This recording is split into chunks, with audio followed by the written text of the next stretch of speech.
La première chose qu'Adrien Morel sentit, ce fut le froid. Pas le froid sec d'une nuit d'hiver, non.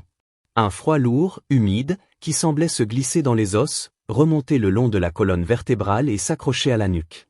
Il ouvrit les yeux d'un coup, haletant, comme s'il sortait de l'eau après une noyade. Au-dessus de lui, il n'y avait pas de ciel. Seulement une voûte noire zébrée de lignes bleutées, des lianes translucides qui pendaient et vibraient doucement, comme si la nuit respirait. De petites particules lumineuses flottaient dans l'air, paresseuses, se posant parfois sur sa combinaison déchirée avant de s'envoler à nouveau. I'll rest immobile un moment. Son cerveau mettait du temps à recoller les morceaux. Alerte rouge. Vibrations violence. Le module qui tournait. Les alarmes. Son propre cri, étouffé par le masque à oxygène. Puis le noir. Il cligna plusieurs fois des yeux. La visière de son casque était fendue sur un côté, laissant passer un filet d'air glacé qui lui brûlait la joue. I'll lever un main tremblant, to Charla Fisher. Le verre tenait encore, mais de peu. Sa voix résonna faiblement dans le micro interne, étrange dans ce silence étranger. Il se redressa en gémissant. Tout son corps protestait, chaque muscle semblait avoir été broyé, chaque articulation rouillée. Mais il était vivant. C'était déjà ça. Autour de lui, le module de reconnaissance n'était plus qu'une coque éventrée plantée de travers dans ce qui ressemblait à un sous-bois d'un autre monde. Des câbles pendaient, des panneaux tordus restaient encore tièdes, diffusant une légère fumée qui montait vers les lianes luminescentes. Quelques étincelles mouraient dans les flaques sombres à ses pieds. Adrian inspire a lentaiment. L'air sentait la terre mouillée, le métal brûlé, et quelque chose d'inconnu, une odeur végétale trop sucrée, presque écœurante. On va recommencer par le début, murmura-t-il. Nom, Adrien Morel. Profession, pilote d'essai. Situation, complètement foutu sur un caillou alien. Super. Par habitude plus que par réel espoir, il regarda le panneau de contrôle encore accroché à la paroi du module. L'écran était fissuré, mais quelques voyants clignotaient encore faiblement. I'll tend it la main, to cha bauten. Rien. I'll insist. L'écran vibra, afficha quelques lignes illisibles, puis s'éteignit pour de bon. Silence. Il se sentit soudain terriblement seul. Base, ici Morel. Il savait que c'était inutile, mais il parla quand même, par réflexe. Module de Réco 7, crash sur, je ne sais même pas où. Si quelqu'un m'entend, j'apprécie vraiment un taxi. Un grésillement lui répondit, puis plus rien. Le canal restait mort. Il serra les dents. La mission devait être simple, survol, cartographie, retour. Il n'était même pas supposé atterrir. Juste passer, scanner, repartir. Une tâche routinière. Et maintenant, il se retrouvait naufragé sur un monde sans nom. Il fit l'inventaire mental de ce qu'il savait faire. Il était pilote, oui, mais aussi technicien, un peu mécano, un peu bricoleur. On ne survivait pas longtemps dans l'aéronautique militaire sans apprendre à se débrouiller avec 3 fils, un tournevis et un juron bien placé. L'humain avait toujours cette arme-là, l'entêtement. Bon. Pirates. Il désactiva le système d'assistance respiratoire pour tester l'atmosphère. L'air entra dans ses poumons, glacial et lourd, mais respirable. Pas de brûlure, pas de vertige immédiat. Il retira lentement le casque, prêt à le remettre en urgence, mais rien ne vint. Il inspira à plein poumon. L'air avait un goût étrange, mais à cet instant, c'était l'odeur la plus précieuse de l'univers, celle de la survie possible. Il fouilla dans le module, repêcha une petite trousse de survie écrasée sous un panneau.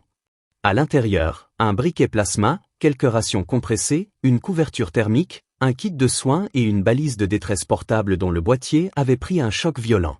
Il retourna la balise entre ses mains, l'ouvrit, observa les circuits. Il y avait une fissure dans le bloc d'alimentation. Le système pouvait peut-être se rallumer, mais la portée serait ridicule. Pas de miracle de ce côté-là, en tout cas pas tout de suite. Ses doigts trouvèrent le briquet. Petit, banal, presque ridicule comparé au système de propulsion qu'il manipulait d'habitude. Mais à cet instant, c'était probablement l'objet le plus précieux qu'il possédait. Une flamme, c'était de la chaleur, de la lumière, un signal. Tu vas faire des heures sup, mon vieux. Il sortit du module en trébuchant. Le sol était spongieux, noir, parsemé de racines luisantes qui pulsaient doucement de lumière violette. Chaque pas faisait jaillir un petit nuage de poussière brillante qui montait un instant avant de retomber en pluie lente. Autour de lui, la forêt s'étendait, étrange et silencieuse. Les arbres, si c'étaient bien des arbres, n'avaient pas de feuilles, seulement des sortes de membranes translucides qui vibraient doucement, comme si elles filtraient quelque chose de l'air. De temps en temps, un craquement lointain résonnait, suivi d'un frisson dans la canopée. Adrien eut un frisson. Il n'aimait pas ce silence-là. Sur Terre, la nuit aussi pouvait être silencieuse, mais ce silence-ci était tendu. Comme si quelque chose retenait son souffle. Il jeta un coup d'œil à la voûte sombre. Aucune étoile visible. L'atmosphère devait être trop chargée, ou la végétation trop dense. Impossible de se repérer grâce aux constellations. Et même s'il avait pu, il n'aurait pas su où il était exactement. « On va partir du principe que vous reviendrez me chercher », dit-il à voix basse, comme s'il parlait à la lointaine base humaine. Mais en attendant, il va falloir tenir. Le froid se faisait plus insistant. Sa combinaison, déchirée à la cuisse et à l'épaule, ne retenait plus la chaleur aussi bien. Il sentit ses doigts s'engourdir. Il se souvint de toutes les formations de survie qu'il avait subies. Sur la Lune, sur Mars, dans les stations orbitales. On lui avait répété 1000 fois la même règle, la nuit, le froid, la solitude, c'est là que les humains abandonnent. Pas toi. Tu tiens. Feu. Le moti s'impose. Il regarda autour de lui. Des fragments de métal, des panneaux, des câbles, mais aussi des morceaux de végétation tombés, comme des branches sèches, encore parcourues de faibles lueurs. Il ne savait pas si elles brûleraient. Mais il allait essayer. Il rassembla ce qu'il trouva, des morceaux de membrane végétale, des tiges rigides, des morceaux de mousse sombre qui semblaient sèches au toucher. Il fit un petit tas à quelques mètres du module, sur une zone dégagée, au sol moins spongieux. Il sortit le briquet plasma. Une petite peur stupide lui traversa l'esprit. Et si ça ne marchait pas? Et si c'était ça, la fin? Un pilote humain, mort de froid parce que son briquet avait décidé de le trahir? Allez! Tu ne me lâches pas maintenant. Et la pouille. Un arc bleu jaillit, sec, brillant. Le bruit familier, léger, électrique, fut comme une bouffée de normalité dans ce monde étranger. Il l'appliqua à un morceau de matière végétale. Au début, rien ne se passa. La surface noircie, fuma un peu, refusa de s'enflammer. Il insista, changea de morceau, gratta la surface pour la rendre plus fibreuse. Il travailla méthodiquement, les gestes précis malgré les tremblements qui gagnaient ses mains. Puis une petite flamme apparut. Minuscule, fragile, hesitant. Un point d'or dans la nuit violette. Adrien la protégea d'une main, ajouta doucement d'autres morceaux, nourrissant la flamme comme on nourrirait un enfant. Elle vacilla, faillit mourir, puis reprit, plus vive, plus haute. L'air se réchauffa légèrement autour de lui. Les ombres se mirent à danser sur les troncs étranges. Il resta un moment les yeux fixés sur le feu, presque hypnotisé. Le feu, c'était humain. C'était la première invention, la première arme, le premier refuge. Sur Terre, on l'avait dompté pour cuisiner, pour forger, pour conquérir le ciel. Et maintenant, sur ce monde lointain, c'était encore lui, le même feu, simple et brutal, qui le maintenait en vie. Il sourit malgré lui. Voilà. Tu vois? Les humains savent encore faire ça. Il s'assit près du brasier, tendit les mains vers la chaleur. La douleur de ses muscles se fit plus aiguë à mesure que les extrémités se réchauffaient, mais c'était une bonne douleur. Celle de quelqu'un qui sent encore ses membres. Pendant quelques minutes, il se laissa aller à ce confort rudimentaire.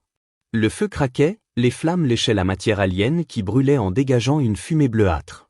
Des étincelles montaient, se perdaient dans la nuit. Puis il sentit quelque chose. Ce n'était pas un bruit, pas exactement.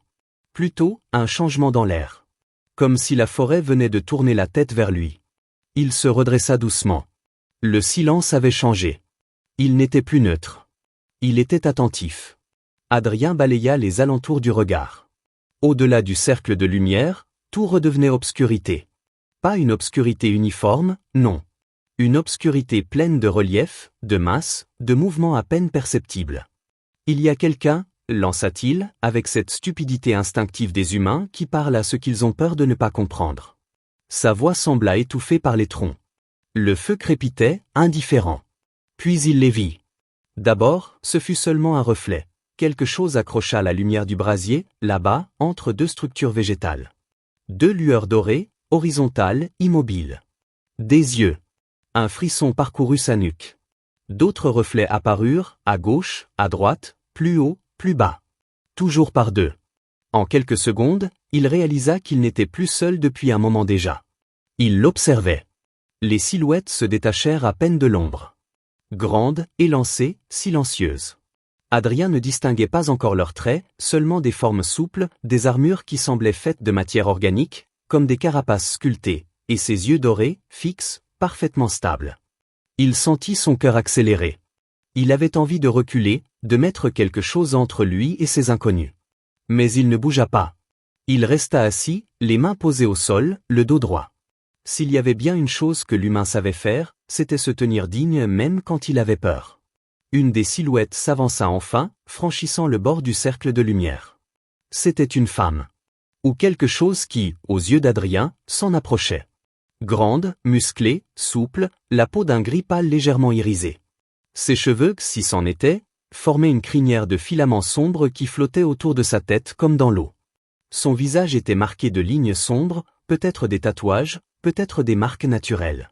Ses yeux dorés, fendus comme ceux d'un félin, le fixaient sans ciller. Elle portait une sorte de harnais fait de plaques organiques, d'où dépassaient des armes qu'il n'avait jamais vues, des lames courbes qui semblaient pousser directement de leur support, des tiges terminées par des crochets, des sphères pulsantes. Elle s'arrêta à quelques pas du feu, le regard rivé sur les flammes. Pendant un instant, Adrien crut lire de la peur. De la fascination. Un mélange des deux. Les autres restaient dans l'ombre, mais il sentait leurs yeux sur lui, sur le feu, sur sa combinaison déchirée. Loose silence dura long temps. Adrien degluted. Il chercha dans sa mémoire les quelques protocoles de premier contact qu'on leur avait brièvement enseignés, au cas où. Ne pas faire de mouvements brusques. Ne pas montrer les dents. Garder les palms ouvertes, visibles. Il leva lentement ses mains, paumes vers elle, puis les posa près du feu, bien en vue. Je m'appelle Adrien Morel, dit-il, même s'il savait qu'elle ne comprendrait sûrement pas. Hamine. Je ne veux pas de problème. La femme ou la chef, à en juger par la façon dont les autres semblaient attendre ses réactions, ne répondit pas. Elle tourna la tête vers lui, le détailla de haut en bas, puis reporta son attention sur le feu. Ses pupilles se rétrécirent un peu, comme si la lumière l'aveuglait. Elle dit quelque chose dans sa langue. Un son bref, rythmé, presque chantant, avec de petites inflexions sifflées. Les autres répondirent par des murmures. Adrien ne comprenait rien, évidemment. Mais il comprenait une chose, ce feu n'était pas juste une curiosité pour elle. C'était un choc. Il le sentit, comme on sent la tension d'une pièce où tout le monde retient son souffle. Il regarda ses propres mains, noircies par le bois alien, puis les flammes, puis les yeux dorés qui n'osaient pas s'approcher davantage. Naufragé, il venait, sans le vouloir, d'allumer beaucoup plus qu'un simple feu. Il venait de violer, sans le savoir, un interdit ancien. Et quelque chose lui disait que son sort, maintenant, ne dépendrait plus seulement de lui. Mais il se redressa un peu plus, planta son regard dans celui de la chef. Quoi qu'elle soit, quoi qu'elle décide de faire de lui, il restait ce qu'il avait toujours été, un humain. Un être qui, même perdu sur un monde étranger, savait encore allumer un feu et faire face. Les flammes projetaient une lumière ondulante sur les visages étranges qui entouraient Adrien. La chef, du moins, c'est ainsi qu'il l'apercevait, ne le quittait pas des yeux. Elle avançait tout doucement, comme une panthère hésitant entre la curiosité et le bond fatal. Adrien sentait sa nuque moite. Mais il restait immobile. S'il avait appris quelque chose en survie, c'était que le premier mouvement paniqué pouvait déclencher une réaction en chaîne qu'on ne contrôlait plus après. Il inspira, calme autant qu'il le pouvait. La chef fit un pas de plus dans le cercle de lumière, et cette fois, les détails de son visage devinrent visibles. Sa peau avait une texture presque nacrée. Pas de narines apparentes, mais de petites fentes latérales qui vibraient quand elle respirait. Sa bouche était fine, mais ses canines légèrement prolongées donnaient à son expression une dureté instinctive. Elle l'étudiait. Pas comme une proie. Plutôt comme quelque chose de perturbant. Elle montra le feu du menton, puis prononça un mot. Shale. Adrien rapida, dousement. Shale. Elle fixa la flamme, puis sa main. Elle recommença, plus fort. Comme si elle voulait qu'il comprenne. Shale. Les autres silhouettes, encore dans l'ombre, murmurèrent ce mot en chœur. Shale, shale, shale. Adrien fronça les sourcils. Ce ton-là, ce n'était pas un mot banal. Le feu avait réveillé quelque chose chez elle. Une peur ancienne, ou un souvenir interdit. Il tendit lentement sa main vers la flamme, la passa au-dessus pour montrer qu'il ne craignait pas la chaleur, qu'il la maîtrisait. La chef eut un mouvement brusque, comme une réaction instinctive à un geste dangereux. Ses guerrières reculèrent, surpris. « C'est juste du feu, murmura-t-il. Rien d'autre. » Mais dans leurs yeux dorés, il comprit que pour elle, ce n'était justement pas juste du feu. Elle s'accroupit enfin, à 1 mètre de lui, posant un genou contre le sol sombre. Ses armes organiques bruissèrent légèrement, reflétant les flammes. Elle leva une main, et pendant une seconde, Adrien crut qu'elle allait le toucher. Mais sa main s'arrêta au-dessus du feu, comme pour en sentir la chaleur. Elle retira aussitôt sa main, comme brûlée. Pourtant, elle n'avait pas touché la flamme. Peut-être que pour elle, la chaleur seule était déjà un choc. Adrien prit une respiration prudente. Il fallait essayer de communiquer. Il prit une brindille noire posée près du foyer, l'approcha du feu, et la vit s'embraser lentement. Puis il la posa au sol devant elle. Elle fit un petit mouvement de recul. « Chaud, dit Adrien. Ça, c'est chaud. Feu. » Il pointa la brindille enflammée. « Feu. » Elle cligna des yeux, absorbant l'information. Puis, très lentement, elle répéta. « Feu. » Sa voix avait un accent étrange, mais le mot était clair. Adrien eut un léger sourire. Première passerelle posée. La chef se hissa sur ses pieds d'un mouvement fluide, presque silencieux. Elle prononça une série de sons aigus, et les autres silhouettes s'approchèrent enfin, sortant de l'ombre comme des esprits matérialisés. Elles étaient 6. Toutes féminines, toutes armées, toutes grandes, élancées, impassibles. Des guerrières. Des chasseuses. Des huntresses. Le terme lui vint naturellement. Il ne savait pas pourquoi, mais c'était ce qu'elles étaient, des chasseuses d'élite, un peuple qui vivait dans l'ombre et se déplaçait comme une seule entité. Elles se placèrent en demi-cercle autour de la chef et posèrent un genou au sol. Pas pour lui. Pour elle. Adrien comprit, la chef venait de rendre un jugement. Il ne connaissait pas son contenu, mais le ton et la posture suffisaient. Puis elle s'approcha encore d'un pas, pointant du doigt la fissure dans sa combinaison, puis la balise de détresse attachée à sa ceinture. Elle parlait, longue phrase, presque chantante, ponctuée de gestes précis. Adrien ne comprenait rien, mais il devinait. Elle voulait savoir d'où il venait, ce qu'il faisait là, s'il était seul. Il posa une main sur sa poitrine. « Adrian !» Puis il leva un doigt vers le ciel obscur. « Je viens de là-haut. » Il imita une chute avec sa main. Crash. Accident. Pas prévu. Elle le fixa, puis suivit la direction de son doigt. Son regard resta levé quelques secondes, comme si elle scrutait un ciel qu'elle n'avait jamais vraiment regardé de la même façon. Puis elle fit un geste brusque. L'une des guerrières approcha, armée d'une longue lance aux extrémités vivantes, oui, vraiment vivantes. La matière ondulait légèrement, comme si elle respirait. La chef dit une phrase. La guerrière relève la lance. Adrien sentit son cœur s'arrêter. Elle allait frapper. Il leva les mains d'instinct, prêt à se jeter de côté. Mais la chef aboya un ordre sec. La lance se planta au sol juste à côté de lui, tranchante mais immobile. Un test. Elle voulait voir s'il fuyait, s'il paniquait, s'il attaquait. Il n'avait fait aucun mouvement agressif. Et il venait de prouver qu'il était capable de rester maître de lui. La chef pencha légèrement la tête. Un signe d'acceptation ? Peut-être. Elle fit encore un geste. Une autre guerrière approcha, tendant un objet. Une petite pierre ronde, noire, fissurée en son centre. On aurait dit un cœur minéral prêt à s'ouvrir. Adrien la prit avec précaution. La pierre vibrait. Très légèrement. Comme si elle contenait quelque chose de vivant. La chef posa un doigt sur la pierre, puis sur son propre torse, puis sur celui d'Adrien. 3 fois le même geste. Un lien. Un pacte. Une épreuve. Il n'était pas certain. Merci, fit-il maladroitement. Elle ne répondit pas par des mots. Elle se tourna vers la forêt, prononça une longue phrase que les autres répétèrent. Puis elle disparut dans l'ombre. Littéralement. Son corps sembla glisser entre les troncs en quelques secondes, avalé par la végétation. Les autres la suivirent, silencieuses, rapides, sans un craquement de branches. En une poignée d'instants, Adrien se retrouva seul avec le feu. Seul, avec la pierre vibrante dans sa main. Il resta immobile un moment, essayant de reprendre son souffle. La sueur froide glissait le long de son dos malgré la chaleur du feu. Son cœur battait encore trop vite. Elle l'avait laissé en vie. Ce n'était pas un hasard. Elles auraient pu le tuer facilement, sans bruit, sans hésitation.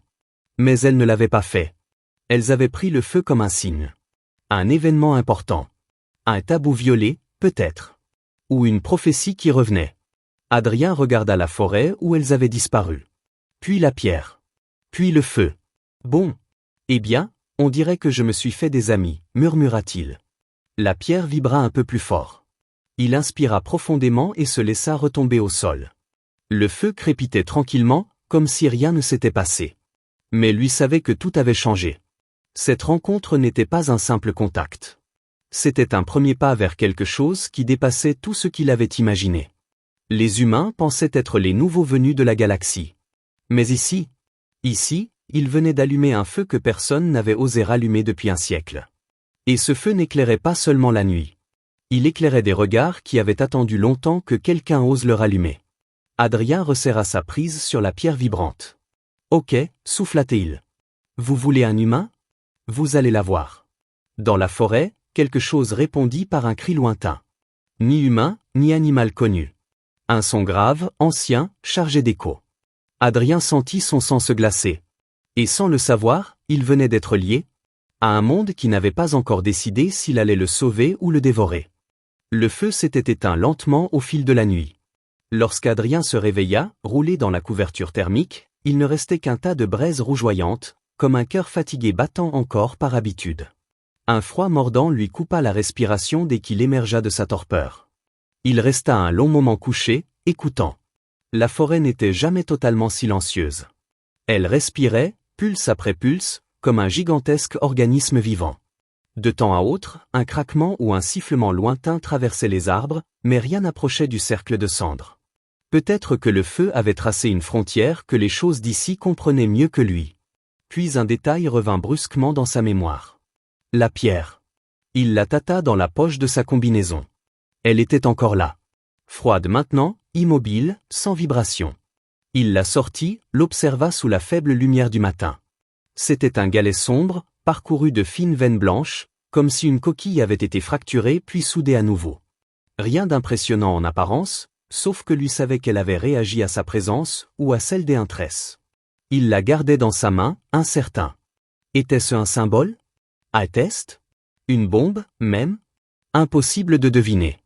Il rangea la pierre et se leva, étirant ses muscles engourdis. Sa jambe lui lançait, et son épaule déchirée le brûlait toujours, mais il pouvait marcher. Il devait marcher. Son module n'était bon qu'à servir de refuge temporaire, pas de base. Il fallait chercher de l'eau, de la nourriture, un endroit où établir une position plus durable. Et surtout, il n'aimait pas l'idée d'attendre que les Huntress reviennent sans comprendre ce qu'elles attendaient de lui. « On bouge » murmura-t-il en essayant de se donner du courage. « Allez, Morel. Une promenade matinale sur une planète inconnue, c'est presque des vacances. » Il vérifia rapidement ce qu'il restait de son équipement. Un cóctel de survie. Quelques rations. La valise cassée. La couverture. Et le briquet plasma. Le briquet. Il le caressa comme s'il tenait une relique ancestrale. Sans lui, il serait mort de froid. Et les Huntress n'auraient probablement jamais montré leur visage. Il lança un dernier regard au cercle de cendres, puis s'enfonça dans la forêt. La luminosité du matin était étrange. Le ciel restait d'un violet sombre, comme un crépuscule perpétuel. Les arbres ne projetaient presque pas d'ombre, leurs membranes translucides filtraient la lumière, la transformant en halo diffus qui dansait au moindre souffle d'air. Adrien avançait prudemment, évitant les racines luisantes qui pulsaient comme des veines. À chaque pas, des spores dorées s'envolaient autour de lui, flottant paresseusement avant de disparaître. Il avait l'impression de marcher dans un rêve teinté de menaces. Pourquoi je sens que cette forêt attend quelque chose de moi? Grommelait-il. Il n'avait parcouru que quelques centaines de mètres lorsqu'il tomba sur un petit ruisseau. L'eau était claire, d'un bleu translucide, coulait doucement entre des pierres hexagonales parfaitement alignées. Pas naturelles. Quelque chose les avait sculptées. Adrian S.E. Penshaw. Got to do about the levers. Freud. Mineral. Pas de brûlure. Pas de goût métallique inquiétant. Il en but quelques gorgées. Son reflet trembla dans l'eau, visage sale, barbe naissante, yeux fatigués mais toujours vifs. Un humain perdu sur une planète qui n'avait rien demandé. Puis un mouvement dans son dos l'obligea à se redresser d'un coup. Il se retourna, prêt à saisir son couteau. Rien. Juste un battement d'air, un souffle, une tension faible mais perceptible. Comme si quelqu'un venait de disparaître à l'instant où il s'était retourné. Adrien plissa les yeux. « Je sais que vous êtes là. » Le silence répondit. Mais il sentait qu'on l'observait. Pas hostile. Curieux. Il soupira. Si vous voulez me tuer, allez-y. Mais si vous voulez parler, ce serait plus simple sans jouer à cache-cache. Rien. Il haussa les épaules et continua le long du ruisseau. Il ne se retourna pas. Il sentait très bien le regard doré qui suivait chacun de ses pas. Il ne parcourut pas plus d'1 kilomètre avant de tomber sur les premières traces d'un camp. Pas un camp comme ceux de son monde. Un espace circulaire, parfaitement propre, où la végétation semblait avoir poussé en spirale, comme si quelqu'un l'avait forcé à se tordre en forme d'abri. Au centre, des marques sur le sol. Des empreintes fines, longues, élégantes. Des talons légèrement creusés. Des traces de genoux. Des lignes profondes faites par des armes organiques. Les Huntress avaient passé la nuit ici. Elles l'avaient surveillé. Peut-être protégé. Adrien se pencha. Certaines empreintes semblaient très récentes. Vous étiez vraiment proche, murmura-t-il. Il se redressa, un peu mal à l'aise. Ce jeu silencieux l'épuisait plus qu'une bataille. Il allait quitter le camp lorsqu'un sifflement aigu déchira l'air derrière lui. Il eut juste le temps de se tourner. Une créature jaillit des buissons avec un mouvement rapide, trop rapide. Une masse sombre, tout en angle et en pattes, une sorte d'insecte félin, avec une gueule qui s'ouvrait en 4 segments brillants. Ses yeux n'étaient que 2 perles noires sans expression. Adrien n'eut pas le temps de penser. L'instinct prit le dessus. Sa main droite chercha son couteau. Son pied gauche glissa en arrière pour prendre appui, et son cœur se serra. La créature bondit. Merde. Elle aurait pu le décapiter. Il en était sûr. Mais au moment où elle allait l'atteindre, un autre mouvement traversa l'air. Une lance organique surgit de nulle part, sifflant comme un serpent, et se planta directement dans le flanc de la créature. L'impact fut brutal, net. La bête roula sur le sol en émettant un cri strident avant de s'effondrer, morte. Adrien resta figé, le souffle court. La chef des Huntress apparut derrière le cadavre, tenant la lance qu'elle avait jetée. Sa précision avait été chirurgicale. Elle le fixa sans un mot.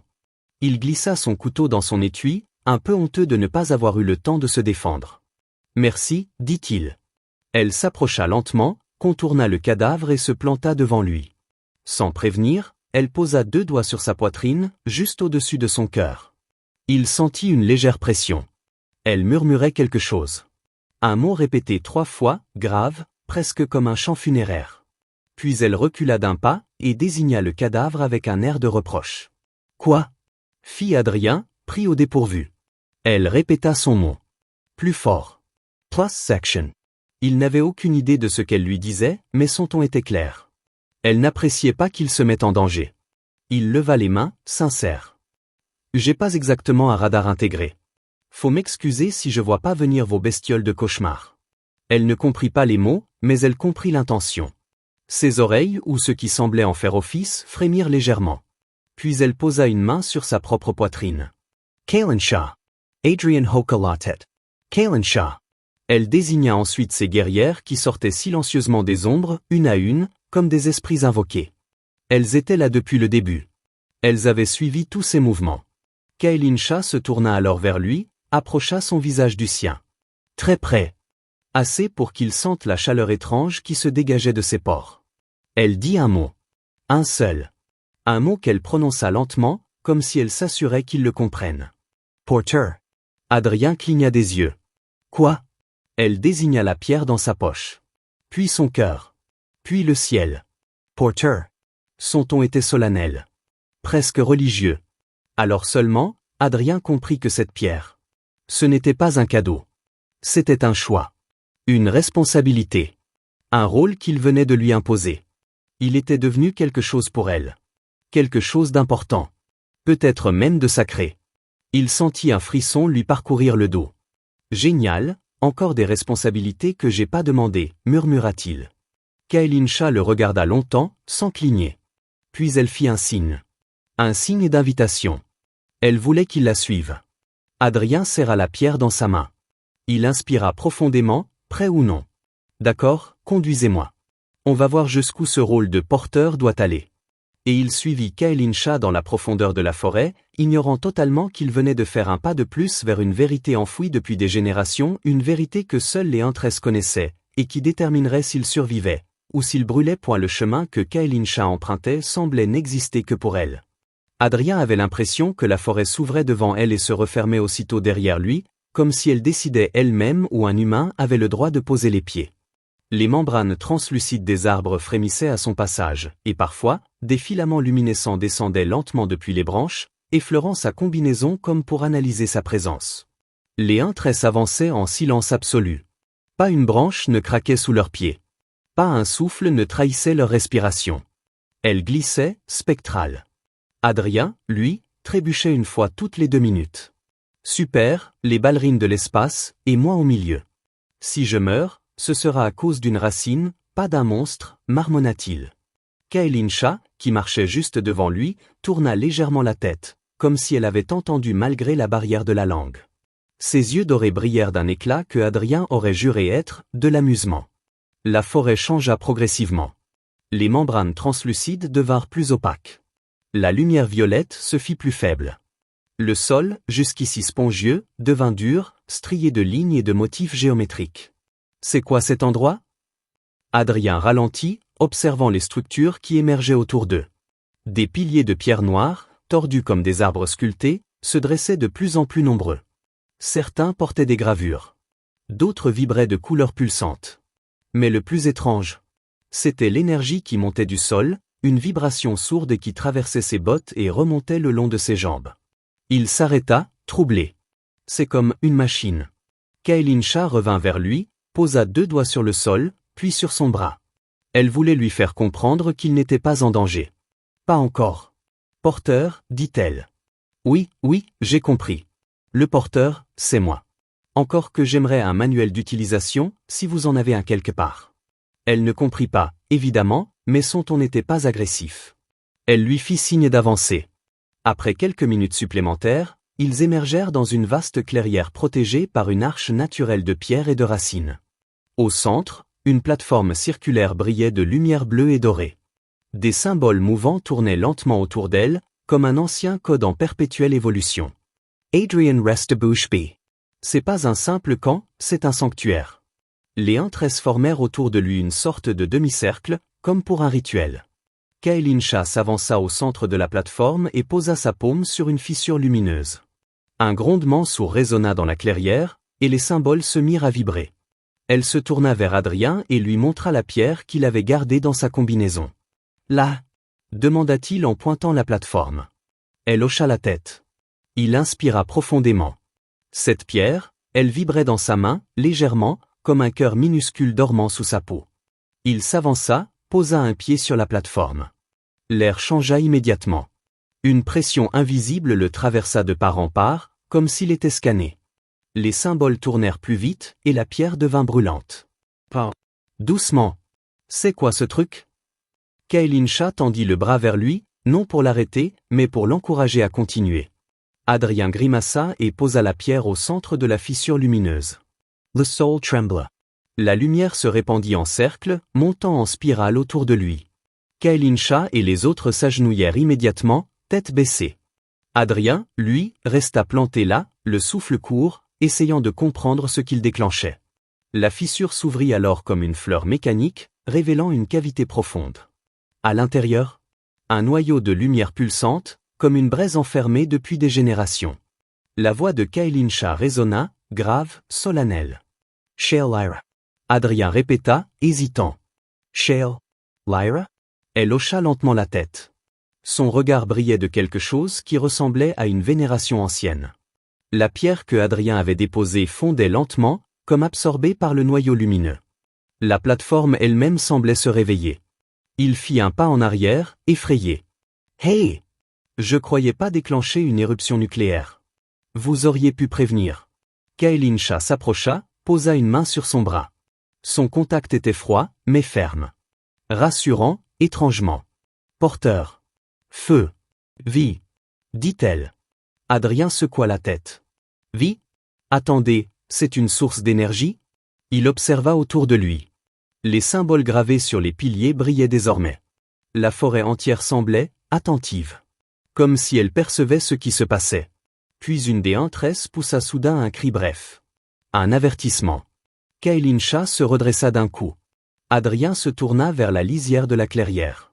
Et ce qu'il vit lui fit oublier le souffle dans sa gorge. Des silhouettes sombres émergeaient de la forêt. Des dizaines. Peut-être des centaines. Pas les silhouettes élégantes des huntresses. Celles-ci étaient massives, anguleuses, tordues. Leur peau semblait faite de suie mouvante, et leurs yeux brillaient d'un rouge malveillant. Leur corps se déformait légèrement, comme de la cire chauffée à l'excès. Adrian murmure. « C'est quoi, ça ?» Kaelinsha répondit d'une voix tendue. « Umber's chrysalides. » Elle brandit sa lance. « Chasse la chaleur. Chasse la flamme. » La lumière de la plateforme semblait les attirer. Et maintenant, elles approchaient. Très vite. Super, elles viennent pour le feu ? Évidemment qu'elles viennent pour le feu. Pourquoi j'ai pas pensé à ça avant ? Les huntresses se mirent en position, formant un mur vivant entre Adrien et les ombres chrysalides. Leur synchronisation était parfaite, leur détermination presque palpable. Adrien pensa un instant à courir. Juste pour survivre. Mais ILSI revisa. Il était humain. Un humain qui avait allumé un feu sur un monde où personne n'en faisait plus. Un humain qui avait rallumé un sanctuaire éteint depuis un siècle. Il ne pouvait pas fuir maintenant. Il attrapa un morceau de métal à terre, un panneau du sanctuaire, encore imprégné de chaleur. Puis il saisit son briquet plasma dans l'autre main. « Kaelinsha » cria-t-il. Elle tourna la tête vers lui. « Feu ! Donnez-moi de quoi brûler !» Elle ne comprenait pas les mots, mais elle comprit l'intention. Elle aboya un ordre. Une des huntresses lança vers Adrien un sac de fibres sèches, probablement rituel. Il les attrapa, étala le contenu au sol et actionna le briquet. Une flamme jaillit. Les ombres chrysalides hurlèrent, un son glacial, insupportable.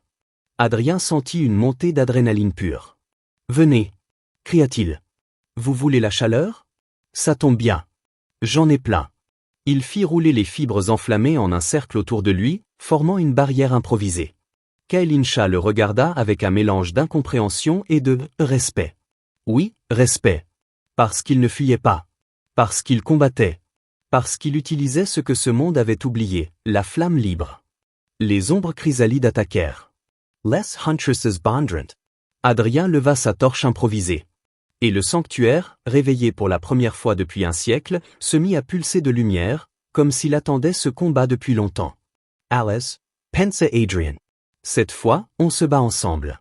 La bataille, lui, l'humain, venait de la rejoindre. Les ombres chrysalides se ruèrent dans la clairière comme une marée noire. Elles glissaient sur le sol sans bruit, leurs silhouettes se déformant au rythme de leur avancée. Adrien sentit chaque poil de son corps se hérisser. Peu importait leur origine. Elles ressemblaient à des cauchemars matérialisés, entièrement tournés vers la destruction de tout ce qui produisait chaleur et lumière. Le cercle de fibres enflammées qu'il avait allumé crachait encore des flammes vives. Les créatures stoppèrent net en les approchant, sifflant comme des bêtes blessées par une simple présence. Mais la chaleur du sanctuaire les attirait. Elles contourneraient le feu s'il le fallait. « Ça va pas suffire », murmura Adrien, serrant son panneau de métal chauffé. Kaelinsha hurla un ordre dans sa langue, puis sa lance s'illumina d'un éclat bleuté. Elle bondit en avant, suivie de près par 5 de ses guerrières. Le choc fut violent.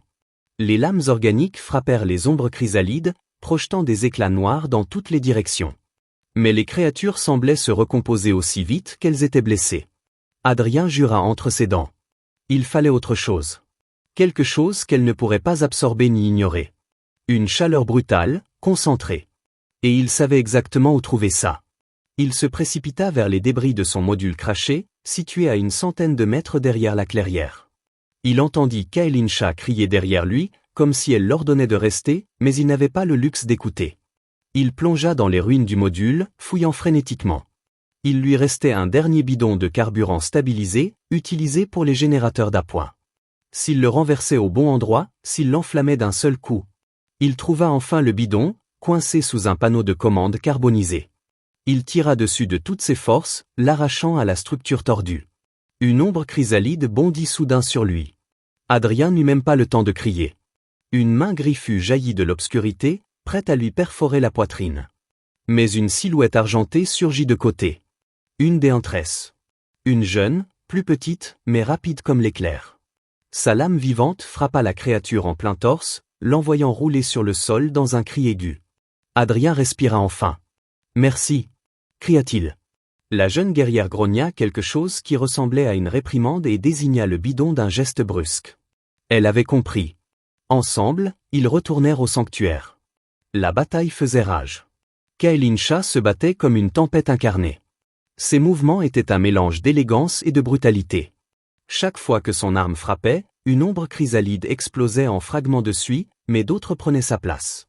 Elles étaient trop nombreuses. Adrian level le bidon. Écartez-vous, cria-t-il, même si elle ne comprenait pas ses mots.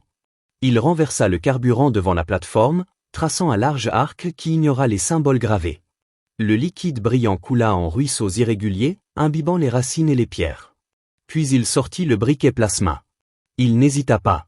Il appuya. Une détonation de lumière embrasa la clairière. Le feu se déploya d'un seul coup, comme une bête affamée libérée après un siècle de jeûne. Il se répandit sur le sol, grimpa les racines, encercla la zone. Les ombres chrysalides poussèrent un hurlement collectif, un son inhumain chargé de panique. Puis, elles reculèrent. Elles fondirent. Elles se désintégrèrent dans un tourbillon de suie et d'éclats d'ombre. Adrien resta immobile, le souffle court, tandis que la chaleur de l'incendie lui fouettait le visage. Il savait qu'il avait pris un risque monstrueux. Mais c'était ça ou mourir. Les flammes montèrent encore, éclairant l'arche de pierre, les piliers, les symboles. On aurait dit que le sanctuaire lui-même se réveillait, reprenant vie après un siècle d'hibernation. Une dernière ombre chrysalide, plus grande que les autres, tenta de franchir le cercle de feu.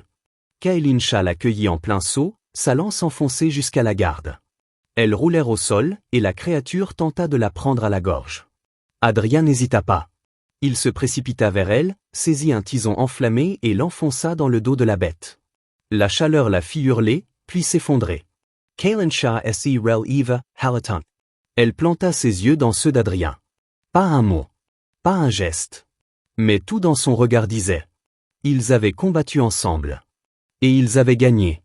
Le calme revint comme une vague après la tempête. Les flammes s'éteignirent lentement, ne laissant derrière elles qu'un sol noirci et fumant. Les huntresses s'agenouillèrent d'un même mouvement. Certaines posèrent leurs lances au sol. D'autres touchaient la plateforme encore vibrante. Kaelin Shah se vanqua vers Adrian. Elle posa sa paume sur son torse, juste au-dessus de son cœur. D'un geste lent et solennel, elle répéta. Porteur. Adrien sentit la pression de sa main, légère mais chargée de sens. Il comprit. Porteur du feu de Myrla. Un titre. Un rôle. Un lien. Il regarda la plateforme, où un nouvel éclat brûlait doucement. Une énergie réveillée, une chaleur maîtrisée. La même chaleur qu'il avait apportée avec un briquet presque ridicule à l'échelle cosmique. ILSE Rakla la Gorge. Kalinfa, j'ai juste fait ce que je devais. Il posa une main sur la sienne. Le feu, c'est ce qu'on fait de mieux, nous, les humains. On le contrôle. On l'apprend. On s'en sert pour vivre, pas pour détruire. Elle écoutait, même si elle ne comprenait pas les mots. Elle comprenait l'intention, la conviction. Alors elle s'agenouilla devant lui. Adrian failed as a twofer. Les autres huntresses se mirent à genoux également. Une vingtaine. Toutes inclinées. Devant lui. Trins, non, non, non, non. Protesta-t-il en levant les mains. Pas besoin de ça. Je suis pas un roi, ou un prophète ou je sais pas quoi. Kaelin Shah leva les yeux vers lui. Elle dit doucement. Porteur.